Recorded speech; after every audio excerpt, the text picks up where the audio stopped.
देखिए ट्रेडर्स, आज 29 अगस्त को मार्केट ने एसएल हंटिंग के अकॉर्डिंग कैसे काम किया है वो हम यहाँ पे समझ लेते हैं।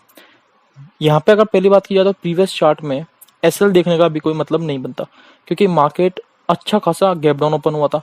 800 पॉइंट तो बैंक निफ्टी यहाँ पे गैप डाउन ओपन हुआ था। जब इतना गैप डाउन मार्केट ओपन होता है तो प्रीवियस चार्ट के जो स्टॉप लॉस होते हैं उनका यहाँ पे कोई भी इंपॉर्टेंस नहीं रहता है। अब हमें करना क्या है? अब हमें करना कुछ नहीं है, अब हमें नए चार्ट के अकॉर्डिंग यहाँ पे काम करना है मार्केट में।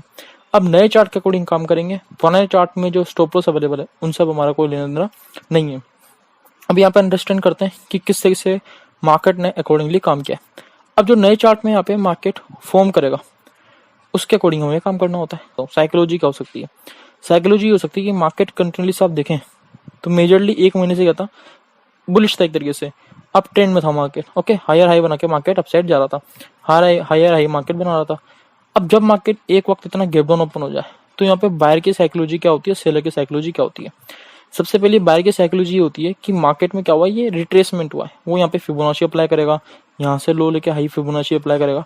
वो कोशिश करता है कि वो बाइंग करके चले, क्योंकि उसको दिख रहा है यहाँ पे क्या है, यहाँ पे ये जो चार्ट है ना ये उसकी साइकोलॉजी को बिगाड़ने का काम करता है। वो ये चार्ट इसको दिखाता है कि यहाँ पे आप सेल ना करके बाय करो, यहाँ पे सेल ना करके बाय करो। तो उस साइकोलॉजी को ध्यान रखते हुए मेरी प्रेफरेंस ये थी कि मैं सेल करूं। यहाँ पे अगर मैं देखूं तो आज मार्केट क्या कर सकता था, बाय को ट्रैप करके थोड़ा सेलिंग साइड मोमेंटम दिखाना चाहिए था, लेकिन मार्केट ने किया क्या वो हम यहाँ पे समझते हैं। मार्केट ने ओपन होते डाउन साइड कंटिन्यू किया, एक पीएसवाई लेवल के नीचे मार्केट आ गया। जैसे पीएसवाई लेवल के नीचे मार्केट आया तो काफी जने आके यहाँ पे सेलिंग करना कोशिश करेंगे, सीधी सी बात है। हम जानते हैं डाउन साइड स्टॉप लॉस नहीं है, तो मार्केट ने यहीं से उनको आउट कर दिया 2 कैंडल के अंदर, सीधी सी बात है। अब समझने वाली बात है कि हम क्या करेंगे। देखिए, हम यहाँ पे वेट करेंगे कि मार्केट में ये 2 कैंडल दिख के जो सेलिंग करना आए थे, सबसे पहले मार्केट उनको आउट करे। उनको कैसे आउट करेगा? सीधी सी बात है, उनको रिट्रेस करके मार्केट आउट करेगा, उनका 60% प्रॉफिट मार्केट कम करके आउट करेगा। तो यहाँ पे जब ये 60% मार्केट ने टच किया, मैं आपको वैसे फिबोनाची बना के दिखा देता हूँ। फिबोनाची ड्रॉ कर देते हैं टॉप टू बॉटम। आप देखिए 0.6 लेवल जब मार्केट ने अप्रोच किया उस वक्त आप देखेंगे तो अच्छा खासा बियरिश ये मोमेंटम आया, लेकिन इसमें हम यहाँ पे सेलिंग की ट्रेड नहीं ले सकते, क्योंकि आपको निफ्टी को भी क्या करना होता है, पैरेलल वॉच करना होता है। अब जब निफ्टी को आप देखेंगे इसी टाइम पे, ये टाइम हो रहा है करीब करीब 9:21 है, 9:21 पे आप देखेंगे तो निफ्टी में हमें कुछ ऐसा नहीं दिख रहा कि हम यहाँ पे सेलिंग करें। ना तो इसमें ब्रेकआउट आया है, ना कोई मार्केट ने ऐसा कुछ यहाँ पे पैटर्न क्रिएट किया है, ना मार्केट ने कोई ऐसी कैंडल क्रिएट की है कि हम यहाँ पे, तो वो सेलिंग जब भी हो सकती है, सीधी सी बात है, जब मार्केट इसका ब्रेकआउट दे तभी तो सेलिंग होगी। जब मार्केट ने इसका ब्रेकआउट दिया, सीधी सी बात है, हमने वेट किया कि हम थोड़ा सेलिंग में थोड़ा लेट जाएंगे, तो हमने वेट किया। मार्केट में उसमें निफ्टी के अंदर ब्रेकआउट हो चुका था, साथ साथ बैंक निफ्टी अपने हाई के आसपास काम कर रहा था। तो यहीं पे मैंने समझा था कि मार्केट में फॉल पॉसिबल है। फॉल पॉसिबल क्यों है उसके मैंने आपको कारण भी एक्सप्लेन करता हूँ।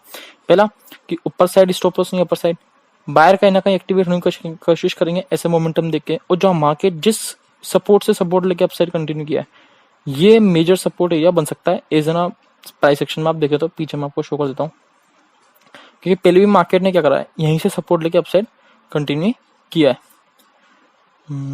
ये देखिए यहीं से मार्केट क्या करता, यहीं से देखिए, ये देखिए ये कितना इंपॉर्टेंट सपोर्ट है यहाँ पे।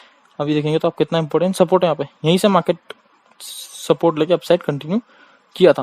तो काफी सारे बायर यहाँ पे एक्टिवेट हो सकते हैं। अब मार्केट उनको पॉजिटिव मोमेंटम भी शो किया, तो उनकी जो साइकोलॉजी है उसको देखते हुए हम यहाँ पे क्या करते हैं, सेलिंग करते हैं। लेकिन उसके बाद क्या हुआ वो मैं आपको सब एक्सप्लेन करता हूँ। हमारे यहाँ सेलिंग बनती है, लेकिन हुआ क्या, अब यहाँ पे सेलिंग तो हम कर रहे थे, लेकिन मार्केट अगेन एक जो हाई था मार्केट का उसके नीचे होल्ड करने लगा। कोई दिक्कत की बात नहीं है, इसका ब्रेकआउट पॉसिबल था, हुआ पॉसिबल था, ब्रेकआउट बिल्कुल हुआ। लेकिन जब मार्केट इसके ऊपर होल्ड कर रहा है, ये काफी अच्छा था हमारे लिए। ये कुछ नहीं था, बायर को एक्यूमुलेशन कर रहा था मार्केट, बायर को कहीं ना कहीं टेम्प्ट कर रहा था। लेकिन जो ये मोमेंटम आया ना, ये वाला, ये अनएक्सपेक्टेड मोमेंटम था। इसको मे भी एक्सपेक्ट नहीं कर रहा था कि ये मोमेंटम आना चाहिए, बल्कि मार्केट को यहीं से क्या आना चाहिए था, डाउन साइड मूव करना चाहिए था। अगर मार्केट को अपसाइड भी जाना होता, अगर मुझे आपको अपसाइड बोलना भी होता ना कि मार्केट अपसाइड जाएगा, तो मैं यहाँ से अपसाइड नहीं बोलता, मैं आपको इसका भी थोड़ा ब्रेकडाउन आता। निफ्टी के तो ब्रेकडाउन हो चुका था, लेकिन इसमें भी थोड़ा वेट करता कि मैं इसका ब्रेकडाउन आए तो मैं आपको बोलूँ कि बाइंग में जाए। लेकिन मैं ऐसे वक्त में मार्केट में बाइंग थोड़ा प्रेफर नहीं कर रहा था। अब देखिए ये जो मोमेंटम आया ये एक्सपेक्टेड नहीं था, ये एक्सपेक्टेड नहीं था, इसलिए आज एसएल हंटिंग ने यहाँ पे काम नहीं किया। सीधी सी बात हम कह सकते हैं, एसएल हंटिंग ने काम नहीं किया। देखिए मार्केट में हम जो काम करते हैं वो प्रोबेबिलिटी बेस होता है कि भाई मैंने डिसाइड किया कि मार्केट यहाँ से डाउन साइड जाना चाहिए। वो क्या है, वो 100% थोड़ी ना, वो तो प्रोबेबिलिटी बोल रहा हूँ मैं, मेरे हिसाब से मैं अपनी प्रोबेबिलिटी के हिसाब से बता रहा हूँ कि मार्केट यहाँ से डाउन साइड जाना चाहिए। तो कभी ना कभी तो गलत भी निकलेगी वो, तो ऐसा तो है नहीं कि हर बार आपका प्रॉफिट ही होगा, तो आपको जो लॉस होगा वो भी आपको मार्केट से लेके जाना होता है। तो loss is a part of game in trading. Okay, आप समझने वाली चीज है कि अच्छा, मार्केट में कोई भी चीज 100% नहीं है। ओके, हर चीज जो है मार्केट में एक प्रोबेबिलिटी बेस्ड काम करती है। अभी आज हम एसेल हंटिंग कर रहे हैं, अब एसेल हंटिंग ऐसा थोड़ी ना कि आज अगर एसेल हंटिंग ने काम नहीं किया तो कल जाके मैं दूसरा सेटअप चेंज कर दूं, बिल्कुल भी नहीं। एसेल हंटिंग से आपको चिपक के रहना है। आज नहीं काम किया कोई बात नहीं है, अगले 5 दिन मार्केट में काम करिए। ओके, तो 1-2 दिन तो ऐसा आते ही है जब यहाँ पे हमें लॉस लेके मार्केट से एग्जिट करना होता है। उसके बाद क्या हुआ, उसके बाद मार्केट पूरा एक रेंज बाउंड यहाँ पे रहा है, उसके बाद मार्केट ने कोई मेजर मोमेंटम यहाँ पे शो नहीं किया। समझ गया आप यहाँ पे किस तरीके से मार्केट आज स्टॉप लॉस हंटिंग से काम किया है। अब काफी सारी क्वेरीज आ रही थी कि लास्ट फ्राइडे जो सीधी सी बात है मार्केट था उसको भी आप एक्सप्लेन करिए, तो उसको भी मैं एक्सप्लेन कर देता हूँ। अब ये देखिए हमारे पास 26 अगस्त का मार्केट है, इसमें किस तरीके से एसेल हंटिंग ने काम किया उसको हम यहाँ पे एक्सप्लेन करते हैं। देखिए इस तरह के मोमेंटम जो होते हैं, ये पैनिक सेलिंग मोमेंटम जो होते हैं, लास्ट में जो मोमेंटम आया इसके ऊपर मैं डेडिकेटेड वीडियो बना चुका हूँ। जब ऐसे मोमेंटम आए तो आपको मार्केट में कैसे काम करना, सब कुछ मैं आपको वहाँ पे एक्सप्लेन कर चुका हूँ। तो आज मैं आपको थोड़ा सा इसका हिंट दे देता हूँ। देखिए जब मार्केट में सेलिंग मोमेंटम आया तो हम क्या कंसिडर कर सकते हैं कि यहाँ पे जो बायर होगा उसने अपना सीधी सी बात है इतना प्रॉफिट देखा, उसको मार्केट ने ये डाउन साइड मोमेंटम दिखा के आउट किया, कंसिडर कर सकते हैं, बिल्कुल सही है। क्या कर सकते हैं, बिल्कुल सही है, इसको हम कंसिडर कर सकते हैं। तब मैं अब यहाँ पे फिबोनाची लगाऊंगा तो आपको देखने मिलेगा कि 0.6 कहाँ पे अप्रोच हो रहा है, 0.6 ये रहा, खत्म बात। 0.6 इस लेवल पे हम एक्सट्रीम मान के चलते हैं कि सबने अपनी पोजीशन काट देगी। उसके बाद जो ये मोमेंटम आया इसको आपको समझना है, ठीक है ना। ये होता है actual money versus stop loss hunting. मैंने आपको समझाया मार्केट क्या करता है, स्टॉप लॉस हंटिंग करता है, दूसरा एक्चुअल मनी यहाँ पे प्लेस होता है। अब यहाँ पे जो ये मोमेंटम आया, कौन सा मोमेंटम, इस मोमेंटम को तो मैं एक्चुअली यहाँ पे स्टॉप लॉस हंटिंग कंसिडर करूंगा, और ये जो मोमेंटम है इसको मैं एक्चुअल मनी कंसिडर करके मार्केट में काम करूंगा। अब देखिए मैं आपको कैलकुलेट करके दिखा देता हूँ। अब ये जब एक्चुअल मनी है, अब जब कल मार्केट गैप ओपन होगा तो क्या ये पैनिक यहाँ पे एग्जिट नहीं होगा, बिल्कुल होगा। तो जब ये मैं कैलकुलेट करता हूँ तो करीब करीब 145 पॉइंट्स आती है। इसको जब मैं यहाँ प्लेस करता हूँ तो आप देखेंगे इतना मैं कंसिडर करके चलता हूँ कि ये जो यहाँ पे एक्चुअल मनी लगा था उसने यहाँ पे एग्जिट कर दिया हुआ। जब इसके ऊपर मार्केट काम करता है, देखिए यहाँ पे हमने कैलकुलेट कर लिया, इसको मैं वैसे मार्कआउट कर देता हूँ आपके लिए, ये हो गया मार्कआउट। अब मैं आपको छोटे टाइम फ्रेम पे ले जाता हूँ। अब देखिए एक्चुअल मनी तो यहाँ से आउट हो गया, उसके बाद क्या होता है, अपर साइड यहाँ पे स्टॉप लॉस सेलर के अवेलेबल है, डाउन साइड यहाँ पे बायर के स्टॉप लॉस अवेलेबल है। हम जानते हैं जब इतना मार्केट ने मोमेंटम शो किया तो मार्केट ने इसका 60% प्रॉफिट कम करके मार्केट से आउट किया। मैं आपको दिखा देता हूँ, जब इसको ड्रॉ करेंगे फ्रॉम हाई टू लो, देखिए 0.6 से ऊपर मार्केट काम कर रहा है। तो यहाँ पे हम कंसिडर कर सकते हैं कि जितने यहाँ पे सेलर थे ये सब अपनी पोजीशन काट के भाग गए होंगे। कौन सा सेलर मैं कह रहा हूँ, ये वाला सेलर यहाँ से पोजीशन काट के भाग गया होगा।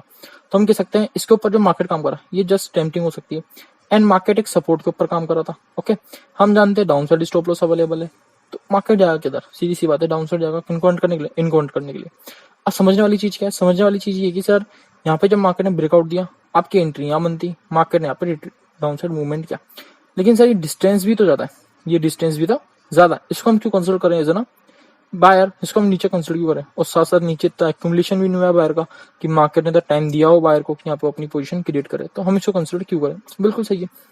जो आपने यहाँ पे एंट्री मारी होगी तो आपको सिर्फ इनको कंसिडर करते हुए यहाँ पे क्या करना था, मार्केट में काम करना था, इनको कंसिडर करते हुए मार्केट में काम नहीं करना था। देखिए आप यहाँ पे मार्केट ने क्या करा, सबसे पहले इनको आउट किया, किनको, जो बायर थे इनको आउट किया, यहाँ पे ये जो बायर थे इनको आउट किया मार्केट ने सबसे पहले, फिर फर्दर का अपसाइड मोमेंटम शो कर दिया। तो इसके साथ आपको निफ्टी को पहले वॉच करते रहना, निफ्टी ने ब्रेकडाउन दे दिया था।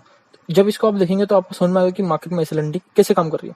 फर्दर मार्केट ने अपसाइड मोमेंटम किया, अगेन सेम सीधी सी बात है, इसका आप देखेंगे तो ब्रेकआउट भी दिया मार्केट ने, वो फेक साबित हुआ, वहीं से मार्केट अगेन डाउन साइड आ गया, यहीं से मार्केट ने अगेन अपसाइड मोमेंटम किया, यहाँ पे मार्केट ने क्या किया, होल्ड किया, बायर्स को टेम्प्ट किया, again down side market momentum करके यहाँ जो बायर बैठा था उसको भी मार्केट ने आउट किया।